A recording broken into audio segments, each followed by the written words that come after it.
Olá, pessoal. Hoje nossa aula é de epidemiologia e saúde do trabalhador.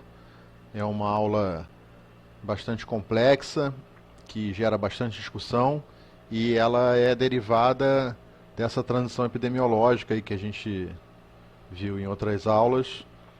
E é uma suposição dos especialistas que a gente vai migrar para um panorama epidemiológico mais específico ainda, né? Saindo das doenças crônico-degenerativas para as doenças relacionadas ao trabalho e, na verdade, também ligada a uma questão caótica urbana. Então vamos ver o que a gente tem para hoje aqui nessa aula. A gente vai ver um pouquinho só de história, ver essa coisa do conceito de saúde do trabalhador, que mudou um pouco dentro da epidemiologia, e na medicina existe um pequeno conflito em relação a isso até hoje. Os conceitos de trabalho também, a gente vai dar uma olhada o que era o trabalho antes e depois, ou durante, né, a era industrial, a revolução industrial. E, e a gente vai ver algumas medidas governamentais, algumas medidas legislativas que foram tomadas no Brasil em nome da proteção da saúde do trabalhador. Tá bom? Então, essa coisa da saúde do trabalhador, apesar de ser algo relativamente recente na epidemiologia, a gente já teve alguns relatos ligando a saúde, doença, né, a certas situações trabalhistas. Por exemplo, aí tem essa tabelinha que mostra os primeiros relatos na história, que é do Avicena, que era foi um grande filósofo persa que falou muito também sobre medicina. E ele relatou lá pelo século XI a cólica púmblica, né? Cólica derivada de trabalho com chumbo, ingestão de chumbo, se eu não me engano. Absorção de chumbo. Dickerson falando de trabalhadores em catedrais que tinham doenças específicas. Século XV, doenças só relacionadas ao trabalho dos ourives. Também no século XV, relatos sobre febre dos marinheiros, um mal que acometia apenas os marinheiros. Agricola, ou Agrícola, um italiano, ele no século XVI relatou a asma dos mineiros, problemas respiratórios dos mineiros. E em 1700, Ramazzini escreve um tratado sobre as doenças dos trabalhadores, mas sem fazer muita especulação disso em termos sociais, em termos coletivos, apenas reunindo os relatos que haviam até aquela época sido reunidos por ele. Tá?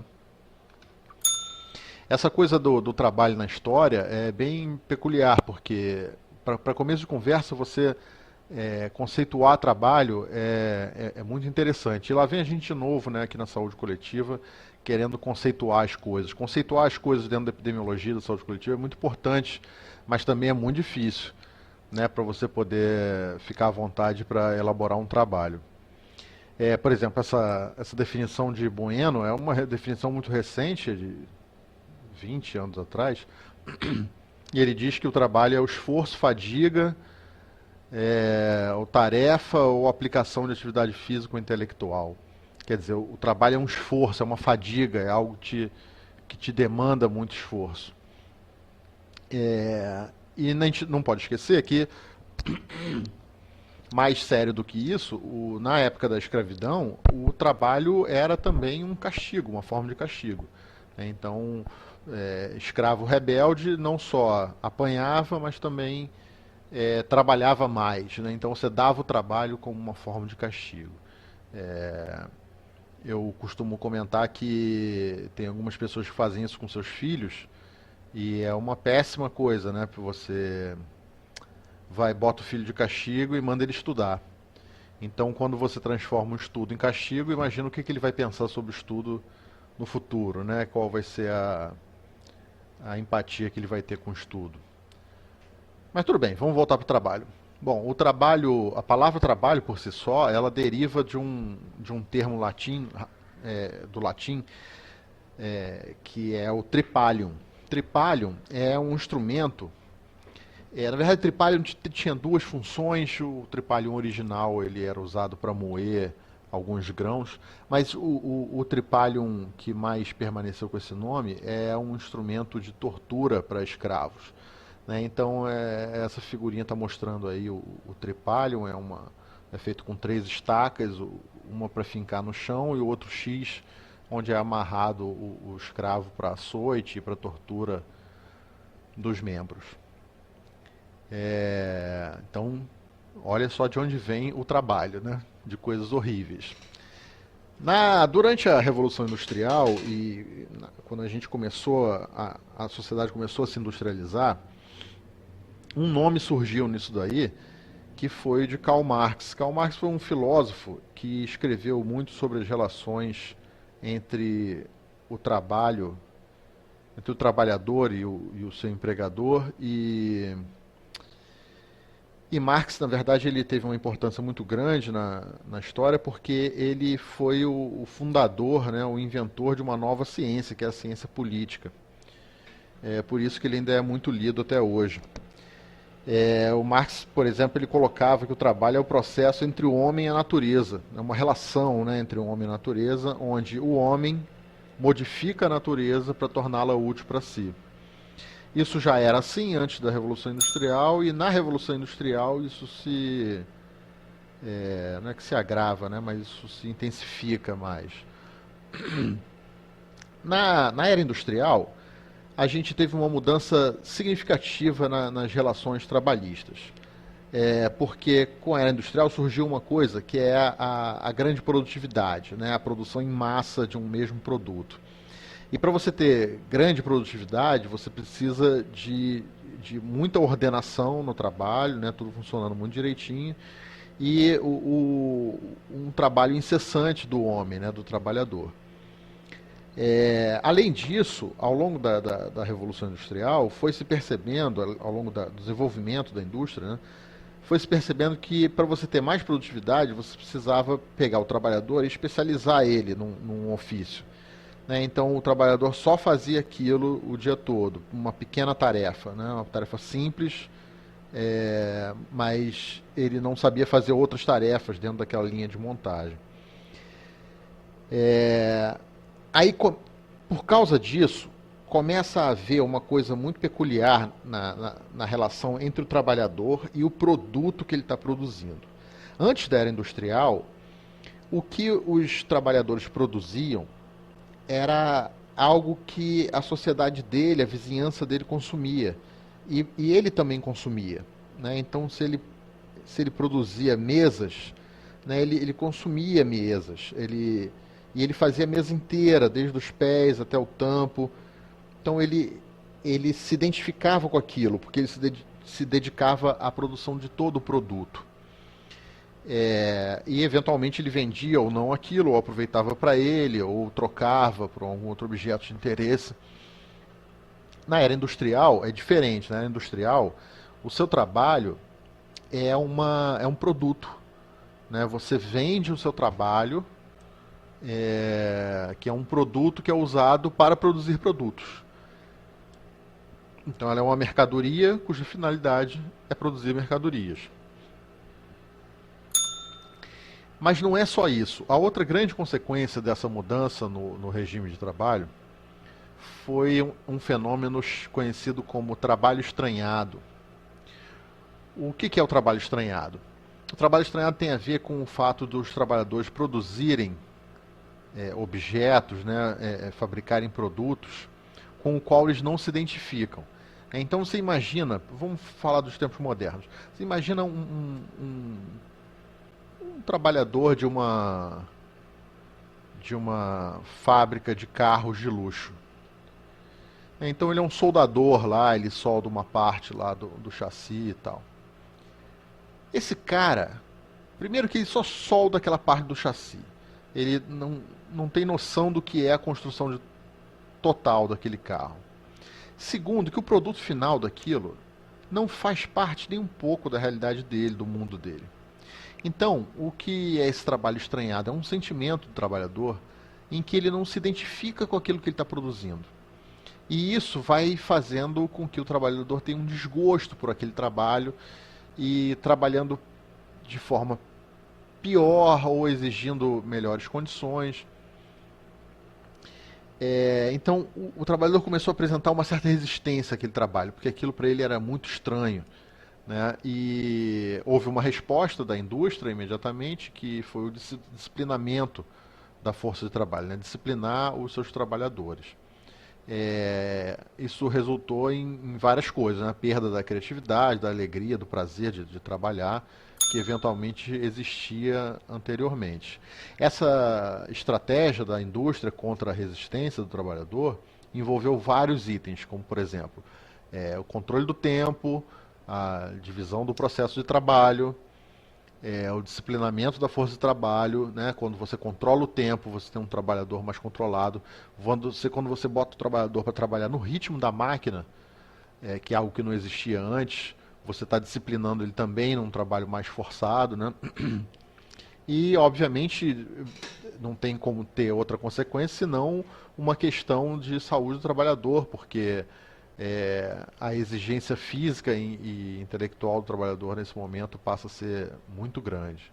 Essa tirinha aí mostra um pouco isso que eu estava falando, né? O cara dizendo que vai se aposentar e depois de se aposentar ele vai lá para o final da linha de montagem para descobrir o que ele está fazendo. Isso é uma tirinha que exemplifica, ilustra bem essa questão do trabalho estranhado. Tá? Bom, e como é que foi essa questão da saúde do trabalhador, especificamente aqui no Brasil? Bom, no Brasil, essa história começou mais forte, principalmente nas décadas de 60 e 70.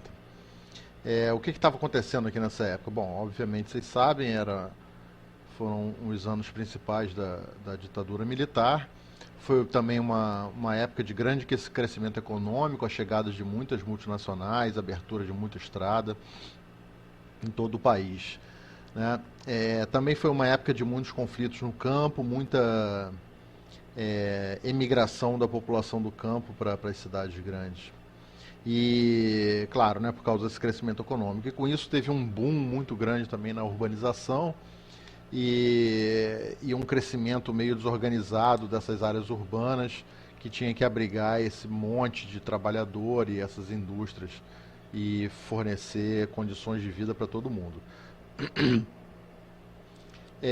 Então, no Brasil, começou a chegar aqui nessa época um novo modelo de sindicalismo, né? O sindicato já existia aqui no Brasil há muitas décadas, mas o que chegou aqui lá pela década de 70, mais ou menos, foi uma ideia nova de sindicato que nasceu na Itália, que é chamado de novo sindicalismo ou novo sindicato, que não é mais um sindicato de luta por questões salariais apenas, mas também um sindicato de luta por boas condições de trabalho, condições saudáveis de trabalho, né? Então, esse novo sindicalismo, ele vem para brigar, como quem dissesse assim, ok, tá bom, a gente vai trabalhar que nem o cão aí para aumentar a produtividade, mas a gente quer trabalhar com condições boas de trabalho. Então, horas de descanso, como é que se diz?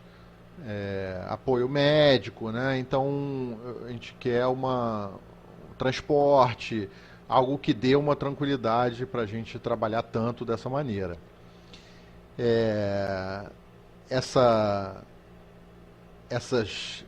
exigências desse novo sindicalismo, elas estão dentro alimentam essa parte da epidemiologia, que é a epidemiologia social, também o que é chamado de epidemiologia crítica, né? E a grande questão disso no Brasil é que essas exigências sindicais, elas vêm num momento em que está tendo muita luta política também. Então aconteceu uma mistura nessa luta, que foi uma mistura de luta por boas condições de trabalho e luta por liberdades e direitos civis. Então as coisas se embolaram um pouco nessa história. E daí, por exemplo, que a gente viu nascer nessa época, né, em meados da década de 70, final da década de 70, vários partidos políticos que eram ligados ao sindicato, como, por exemplo, o próprio PT e o próprio PSDB, né, que são partidos que começaram na luta sindical e tiveram o aporte de ajuda, né, o apoio de pensadores de dentro da universidade, intelectuais e tal, que compraram essa briga e ajudaram a fundamentar mais essa luta com termos e conhecimentos mais formais.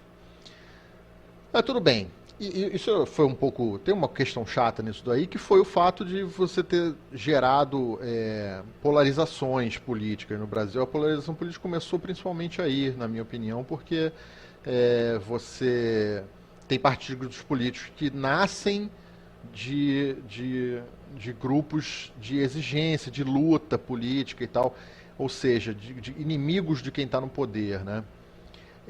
E com isso os partidos da situação eles se tornam ainda mais extremos para o outro polo, né, para o polo oposto.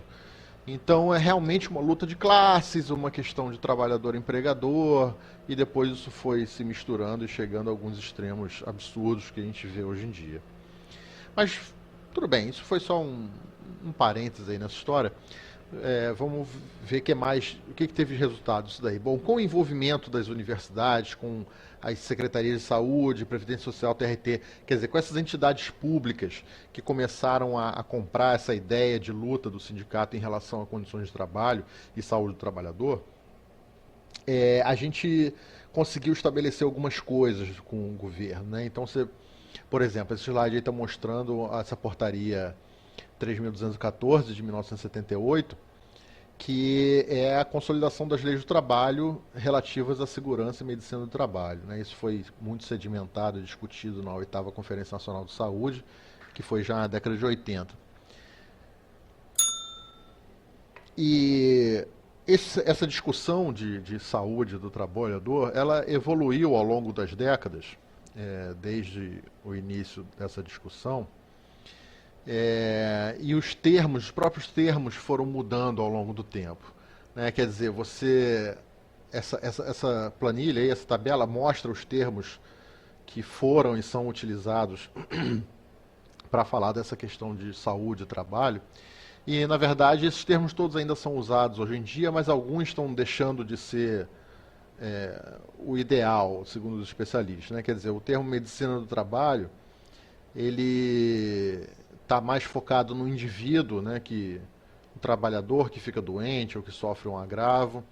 Então ele enxerga as coisas de uma forma muito unicausal.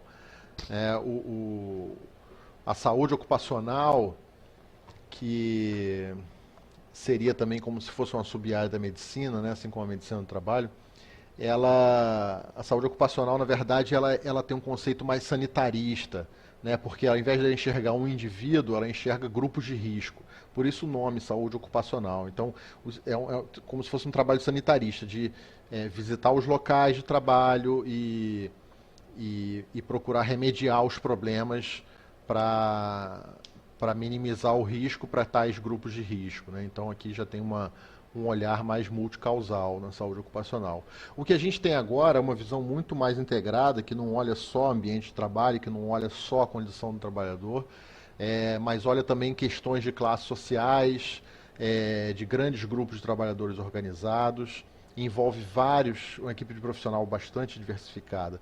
E é esse termo que a gente usa mais agora, que é saúde do trabalhador, que é a gente olhar para a saúde do trabalhador como uma questão de saúde pública mesmo, né? E uma questão de preocupação para os governos e as instituições de saúde.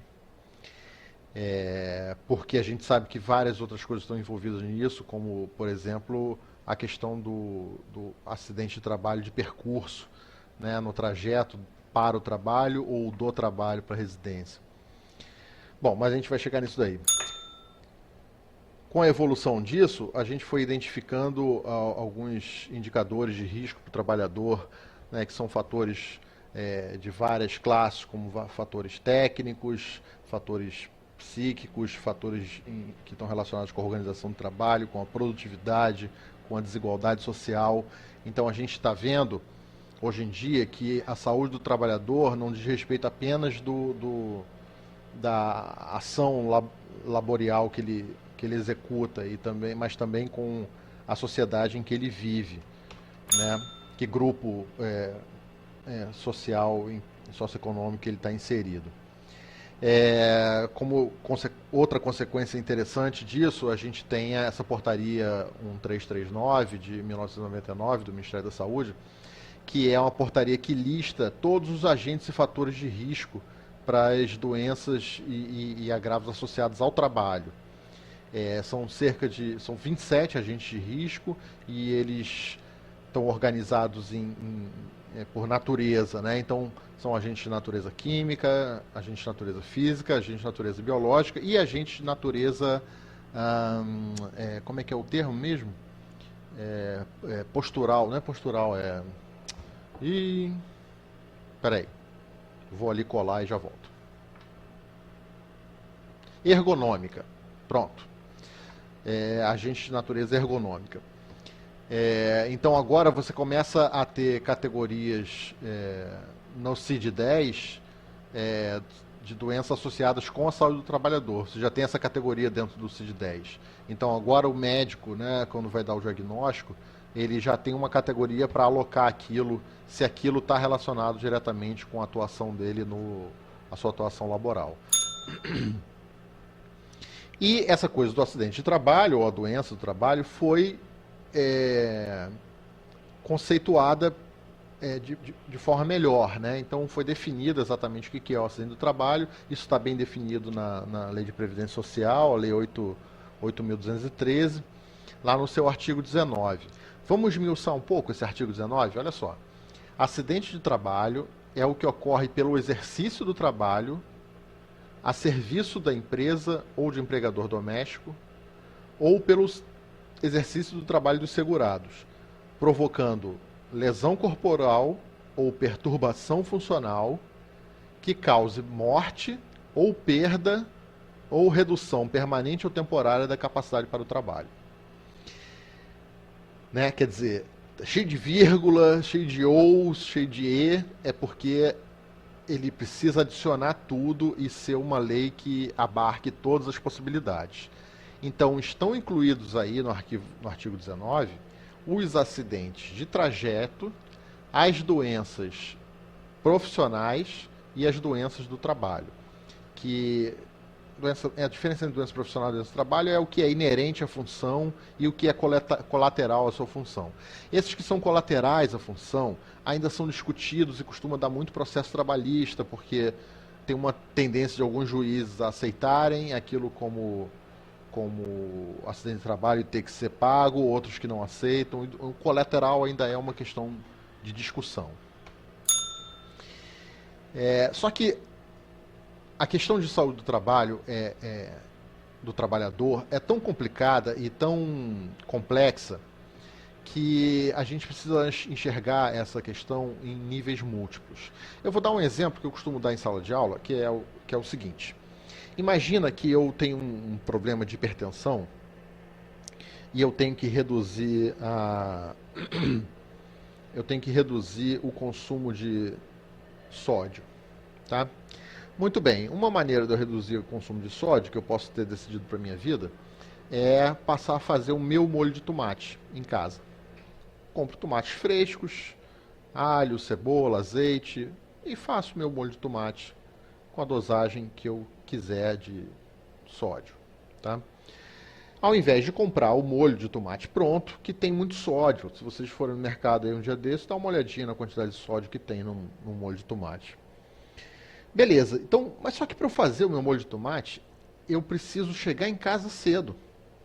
Para gastar esse tempo de fazer molho de tomate, envasar, congelar e blá blá blá. Só que caramba, eu levo 2 horas, 2 horas e meia para chegar em casa. Muito cansado, porque o trabalho me prende até altas horas, porque o trânsito é ruim, o transporte é ruim, eu tenho que dar uma volta grande para evitar uma área violenta. Então isso são questões da zona urbana e que tem a ver com o trabalho, porque isso diz respeito ao deslocamento do trabalho para sua casa.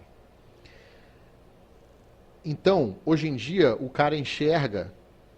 especialista enxerga que um problema de saúde como hipertensão, num caso como esse, que você poderia fazer atividades físicas ou melhorar a dieta, alguma coisa que promovesse mudança nesse Estado e não consegue promover por causa de uma questão trabalhista. É, há um tempo atrás, muitos especialistas torciam o nariz para essa história de encaixar um problema como esse como algo dentro da saúde do trabalhador. Mas a verdade é que é sim. Então, para vocês terem uma noção, um exemplo como esse envolve um monte de coisa, vários níveis que não são resolvidos simplesmente pelo presidente daquela empresa. Ele não tem culpa direta pelo trânsito. Ele não tem culpa direta que as lojas fecham tal hora e eu não consigo comprar o tomate. Então, assim, envolve um monte de outras coisas. Outros níveis, na verdade, de decisão. Então, quando a gente pega um problema de saúde do trabalhador, a gente consegue desmembrar isso em vários níveis. E aí você consegue tomar decisões para cada nível. Então, por exemplo, se você tem uma decisão a ser tomada que é no nível federal, não adianta você querer reunir funcionários da Secretaria Municipal de Saúde, eles não têm poder para isso, né? Não tem jurisprudência. Então, a gente precisa dividir, sequenciar isso, né? Hierarquizar isso numa planilha, numa matriz que foi desenvolvida e é conhecida como matriz de Corvalán, que é essa aqui que vocês estão vendo no slide. A matriz de Corvalán, ela faz isso, ela hierarquiza o problema de saúde do trabalhador em vários níveis. Ela também é conhecida como matriz FPEE, ou que é por causa das iniciais, né? Então vamos lá, a gente tem uma matriz formada pelas forças motrizes, pressões, estado do ambiente, exposição das pessoas e efeitos. Tá? Então por isso que é FPEE. Tem gente que adiciona um A no final, que são as ações que vão ser tomadas em cada um desses níveis. Tá? Tá tudo muito, como é que se diz? Abstrato, né? Vamos fazer isso ficar um pouco mais concreto. Olha aqui uma matriz de Corvalán ou matriz FPEA. Esse aqui é um exemplo, tá? De matriz de Corvalán. Ela é uma matriz de Corvalán para trabalhadores que trabalham na indústria do amianto, estão expostos ao amianto e com isso eles têm como efeito à sua saúde, né, eles têm desenvolvimento de câncer e asbestose, que é uma doença pulmonar, se eu não me engano, derivada da inalação de amianto. Tá? Então, qual é o efeito? Vamos começar por baixo, a gente sempre começa por baixo. O efeito são essas doenças que eu acabei de falar. Tá? O resto da matriz, aqui ele está mostrando como que você fica sabendo pela taxa de morbidade, mortalidade, que ação você pode tomar. Vamos deixar isso para daqui a pouco, tá? Muito bem. O efeito é isso, tá? Câncer e asbestose. Quem? Por que o cara desenvolveu isso? Porque ele foi exposto. Então, os trabalhadores foram expostos e por isso ao amianto, né? E por isso eles desenvolveram isso.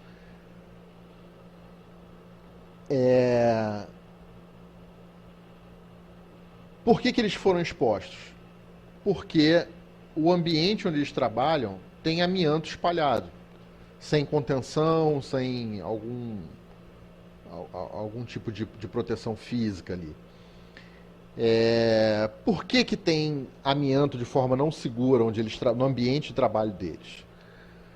Porque existe uma pressão que vem da indústria do amianto. Ela quer crescer, então ela pressiona as indústrias, cada indústria crescer e com isso há menos cuidado com a proteção. Por isso que vai ter mais ambiente contaminado, por isso que vai ter mais trabalhador exposto, por isso que vai ter mais trabalhador com efeito. Tá? Por que essa indústria está sofrendo essa pressão? Porque existe uma força motriz por trás disso. O que é a força motriz? É um aumento, nesse caso, né? É um aumento na construção civil. A construção civil está aumentando, está se construindo mais nas cidades, fazendo mais pavimentação, mais ruas, mais prédios, mais lojas. E isso é uma força motriz econômica, né? enorme, gigantesca. Então, essa força motriz vai pressionar a indústria do amianto. Ó, eu preciso de mais amianto para fazer cimento e construir mais. A indústria do amianto, para crescer, ela vai cuidar menos dos seus ambientes internos, essa indústria. Com isso, você vai ter mais trabalhadores postos. Com mais trabalhadores postos, você vai ter mais efeito. Tá certo? Então, você toma decisões, ações, para cada nível desse. Cada nível desse. Então, para o efeito, você vai estabelecer ações indenizatórias, reconhecimento previdenciário, vai facilitar isso aqui, né? Para exposição, você vai botar normas de controle de saúde, vai exigir raio-x, espirometria e outros exames regulares do trabalhador. Você vai promover projetos de pesquisa que tentem desenvolver produtos com redução de amianto, né, que não usem tanto amianto. Você vai tentar reduzir a compra de amianto. Por exemplo, fazer casas com telhas alternativas. Lembram, né, aquelas telhas onduladas que são de amianto, cinza, né? E você pode, por exemplo, baixar o imposto sobre os fabricantes de telha de barro. E aí, com isso, você aumenta a vendagem disso, cai a vendagem das telhas de amianto. Né? Então, é esse tipo de coisa. Você toma ações de acordo com cada nível e é para isso que serve a matriz de Corvalán. O que mais que adveio aí, né, que veio com essas lutas pela saúde do trabalhador? Uma delas é a obrigatoriedade do mapa de risco em todas as empresas. Todo local que tem trabalhador, você é obrigado, a empresa, né, é obrigada a expor. Primeiro, fazer com que todos os seus funcionários conheçam o mapa de risco e expor para qualquer pessoa que entre ali. Então, se você é de fora e está entrando naquele ambiente de trabalho, você tem que tem que ser visível a você o mapa de risco. O mapa de risco vocês já devem ter visto, principalmente em um hospital. Hospital privado sempre tem mapa de risco, que é uma figura como essa aqui, né? Isso aqui, então, é a planta baixa de um ambiente profissional qualquer. Tem aqui uma sala de produção, diretoria, cozinha, recepção e tal, depósito. Muito bem. Em cada ambiente desse, você está vendo umas bolinhas coloridas. Isso é o código de cor do mapa de risco. Ele é um código com duas escalas, né? Uma escala de cor e uma escala de tamanho desse círculo. Quanto maior o círculo, maior é o risco, e a cor é um tipo de risco diferente, né? São tipos de risco diferentes. Então você tem risco ergonômico, mecânico, físico, químico e biológico. Esse código é universal, então todos os mapas de risco que você encontrar por aí é sempre esse mesmo código de cor e o tamanho do sinalzinho também, né? Aqui, ó, tá vendo outros exemplos? São tabelinhas para exemplificar o que são essas cores, né, esses códigos. Então, risco químico, vermelho, aí envolve poeira, fumo, gases, vapores, névoa, blá blá blá. Físico, ruído, calor, frio, pressão. O marrom é biológico, ergonômico é amarelo e mecânico é o azul. Aqui também tem uma outra forma de ser mostrada aqui nessa planilha ao lado.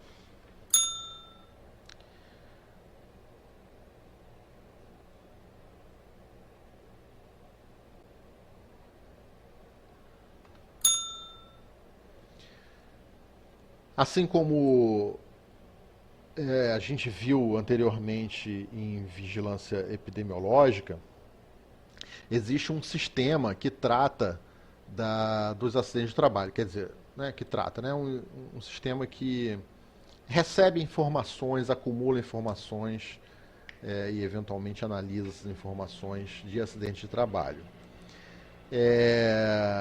Esse sistema, que é a Previdência Social, ele recebe a notificação através de um documento que é o CAT.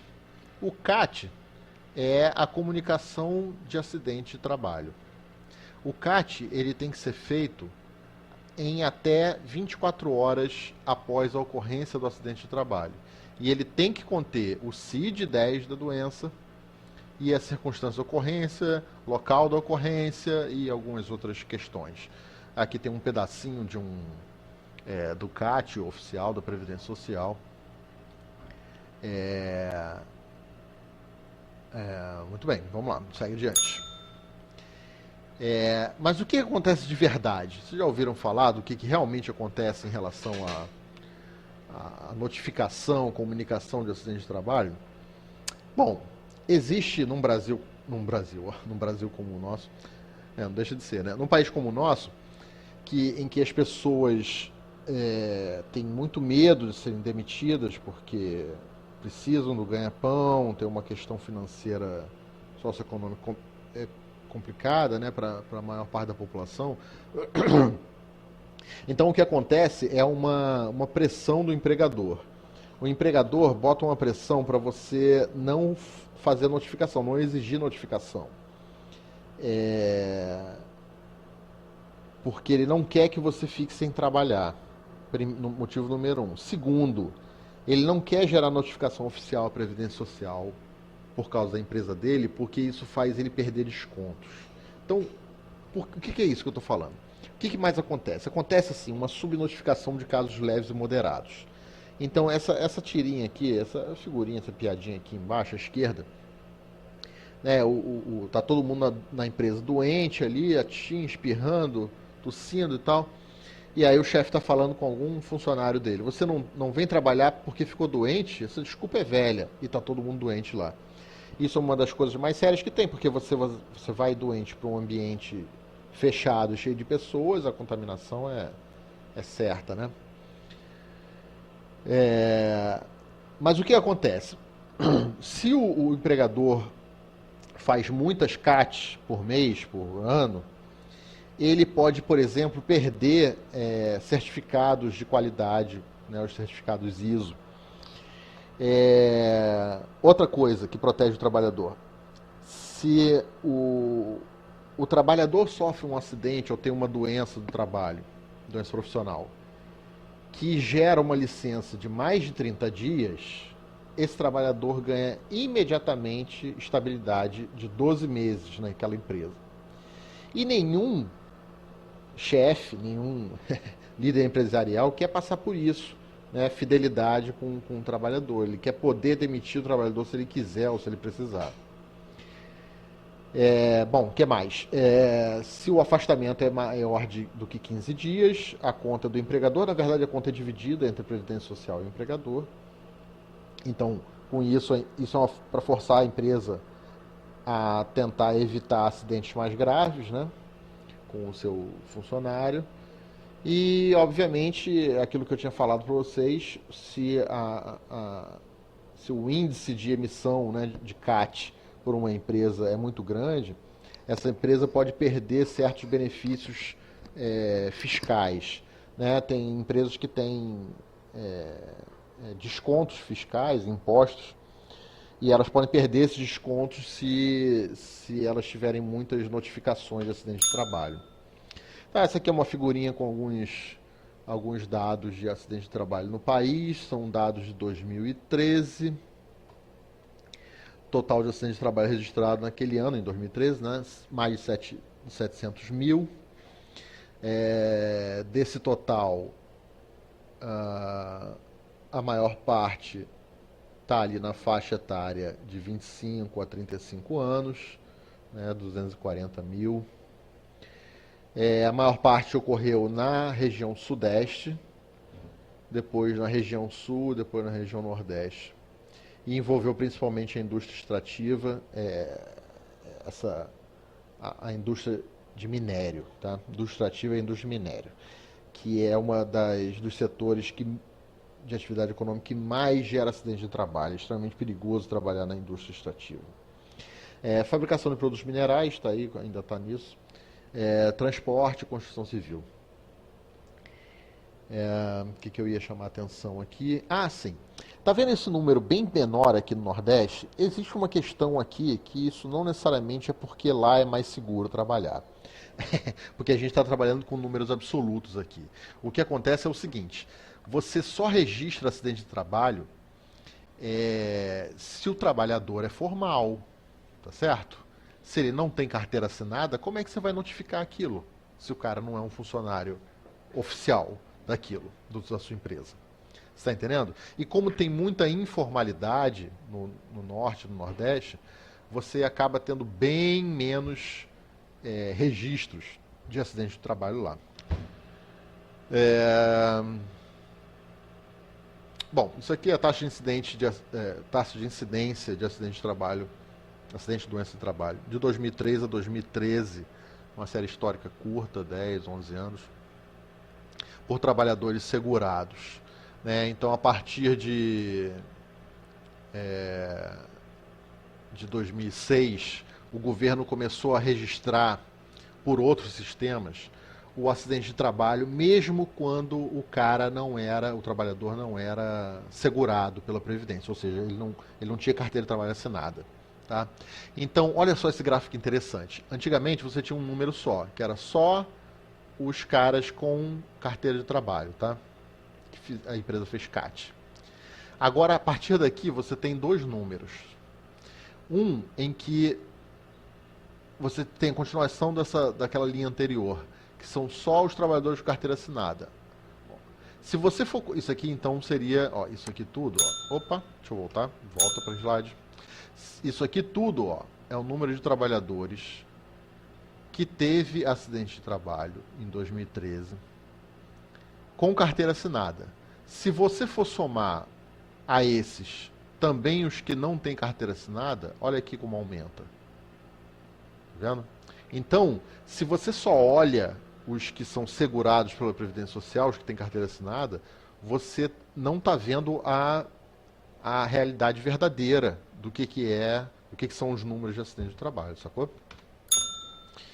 Vamos lá, a taxa de mortalidade decorrente de acidente de trabalho, doença ocupacional, na Bahia, Nordeste e Bahia, Brasil, Nordeste e Bahia, de 2008 a 2012, uma pequena série histórica. Então está aqui em verde a Bahia, em azul o Brasil e o Nordeste em geral, Nordeste como um todo, em vermelho. Isso pode ter sido algum trabalho para mostrar como a Bahia está fora, está acima da média da sua região, né? Aqui a distribuição, ó, agora começa uma série de gráficos muito bacanas. Olha só esse.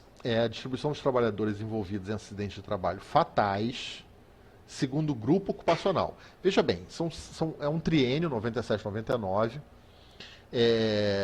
Tem população coberta ou não coberta pelo INSS, não precisa olhar para isso agora. Olha realmente as diferenças grosseiras nesse gráfico. Só em São Paulo, acidentes fatais, tá? Então a gente tem aqui por grupo ocupacional. Então qual foi o grupo ocupacional que gerou acidentes de trabalho que mais mataram? Serviços e comércio, transporte e comunicação, em terceiro lugar a indústria. Por que isso, gente? Porque a indústria, ela não emprega mais tanto quanto ela empregava antigamente. A gente está saindo de um modelo, e isso foi uma coisa que Marx não previu, e também não tinha como ele prever, é que a indústria dominou a economia, sustentou a economia dos países durante muitas décadas. Durante um século, né, talvez. Mas esse panorama mudou. Hoje em dia, o setor econômico que mais sustenta a economia, que mais emprega, que mais gera o PIB, é o terceiro setor. Lembra o que é o terceiro setor? Lembra disso? A gente aprendeu isso na escola. O primeiro setor é agricultura e pecuária e extração. Segundo setor, indústria. Terceiro setor, serviço e comércio. Por ele ser o maior, ele também é o que mais mata. Setor de transporte e comunicação, blá blá blá, ok. Construção civil, agricultura, ok. Vamos lá. Distribuição de casos fatais também é segundo tipo. Então, tipo de acidente. acidentes de transporte, homicídio, choque, esmagamento, explosão, queda. Pessoal, isso aqui, ó, isso aqui, choque, esmagamento, explosão, isso é principalmente da indústria, né? São os acidentes com máquinas. Agora, homicídio é na rua, é no trajeto. Acidente de transporte é no trajeto. Vocês estão entendendo por que é uma questão extremamente complexa a saúde do trabalhador? Mais um, depois desse acho que ainda tem mais um. Se acidente de trabalho por tipo, com ou sem CAT, né, que é a comunicação de acidente de trabalho, ou seja, formalização. De 88 a 2013, está aqui a série histórica. Mas o legal desse... Tudo bem, tem aqui a partir de 2006, tem aquilo que eu falei para vocês, né, que começou a contabilizar os sem CAT. Tá, mas fora isso, o que eu acho interessante nesse gráfico aqui é mostrar como o acidente de trajeto passou a aumentar. Olha como ele está aumentando. Então, vocês já ouviram falar de empresas que estão contratando e aí chega na entrevista do candidato, a vaga, e pergunta assim, onde você mora? Por quê? Porque eles querem as pessoas morando perto da empresa para evitar acidente de trajeto. Eu tenho um amigo lá de São Paulo que morava em Osasco, foi selecionado por uma empresa e a empresa falou, ó, você só vem trabalhar aqui se você se mudar. Então ele se mudou de Osasco para Jundiaí, por um acaso são cidades vizinhas, mas de qualquer maneira ele teve que se mudar para Jundiaí e agora mora em Jundiaí do lado, bem pertinho da empresa dele. Então isso é uma maneira da empresa evitar a emissão de CAT por causa do acidente de trajeto. Sacou?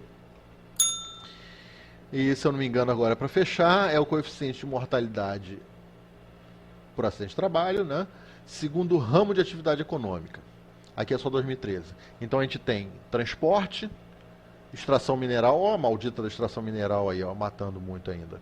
Construção, agricultura, indústria, comércio. A indústria lá no final, ó. Ó. Isso é segundo o ramo de atividade econômica. Isso aqui você pode encontrar, essa divisão de ramo de atividade econômica. Não vou lembrar onde que tem isso no governo. No Ministério do Trabalho acho que tem isso. Tá bom? Mais um daquela série lá da Bahia. Taxa de incidência de aposentadoria por invalidez permanente decorrente de acidente de trabalho. Então, na Bahia o número é mais alto do que o número médio do Nordeste. Então, provavelmente, realmente, isso aí faz parte de um material que tentou mostrar como a Bahia estava pior do que a sua região, do que a média da sua região. Isso aqui foi algo que eu mostrei antes, mas mostrado agora na forma de tabela. E deixo para vocês aí algumas perguntas para vocês refletirem sozinhos, eventualmente discutirem comigo ao fazerem contato comigo. Por que acidente e doença de trabalho ocorrem? A pergunta parece óbvia, né? Mas tudo bem. Tem outra pergunta derivada dessa. Por que elas ainda ocorrem? Quando eu digo ainda ocorre, o que eu quero dizer é o seguinte, por que não se solucionou? Ou seja, por que é difícil solucionar? Entendeu? Como é que a gente pode melhorar os números, esses números de acidentes de trabalho, eventualmente até mortalidade por doença do trabalho? Que tipos de ação, né, governamental fazem sentido nesse caso? Quais que não fazem sentido? Quais que são perigosas de se tomar porque afeta outros aspectos da sociedade? Então fiquem aí com essas questões. Espero que vocês tenham gostado dessa aula, que não tenha ficado muitas dúvidas, mas também, por outro lado, espero que tenha bastante dúvida, que é para vocês poderem perguntar e a gente sempre gerar bastante discussão. Ainda mais num assunto como esse, que é bastante complexo e que costuma gerar debates muito bons. Tá certo? Um abraço para todos vocês. Nos vemos na próxima aula, vídeo slides.